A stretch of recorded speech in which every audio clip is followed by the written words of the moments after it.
તો રાજકોટમાં એક અનોખું વૃદ્ધાશ્રમ શરૂ થયું છે, જેમાં કાઠિયાવાડ નિરાશ્રિત બાલ આશ્રમ સંચાલિત વૃદ્ધાશ્રમ હાલ શહેરભરમાં ચર્ચાનો વિષય બન્યું છે।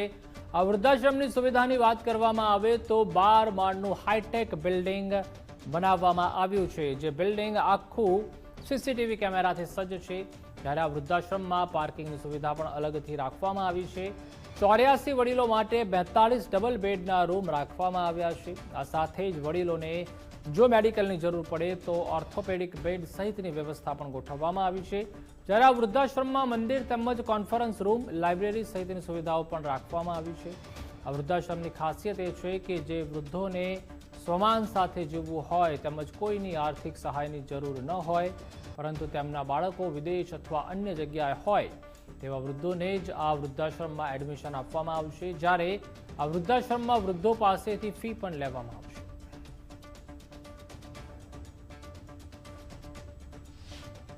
ત્યારે વસંત પંચમીના દિવસે 2026ના 23 જાન્યુઆરી 2026ના એનું લોકાર્પણ કરવામાં આવ્યું છે। એમાં 84 વડીલો રહી શકે તેટલી સગવડ છે, 42 રૂમ છે, દરેક રૂમમાં 2 વડીલો રહી શકે તેવી સગવડતા રાખવામાં આવેલ છે અને ટોટલી વીઆઈપી ટાઈપ બધી વ્યવસ્થા રાખવામાં આવેલ છે। 5 સ્ટાર હોટલમાં હોય તેવી તમામ વ્યવસ્થા।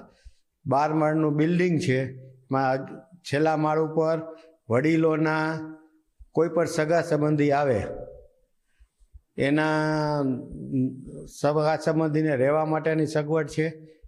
કોઈ પણ બહારથી આવતું હોય તો એને ત્યાં ઉતારો આપી શકાય અને એને તેની જમવાની પણ વ્યવસ્થા અહીંયા સિનિયર સિટીઝન હોમમાં કરવામાં આવે છે। આ બધી તમામ જાતની સુવિધાઓ છે, જીમ છે, બાર્બર શોપ છે, પ્રાર્થના મંદિર છે।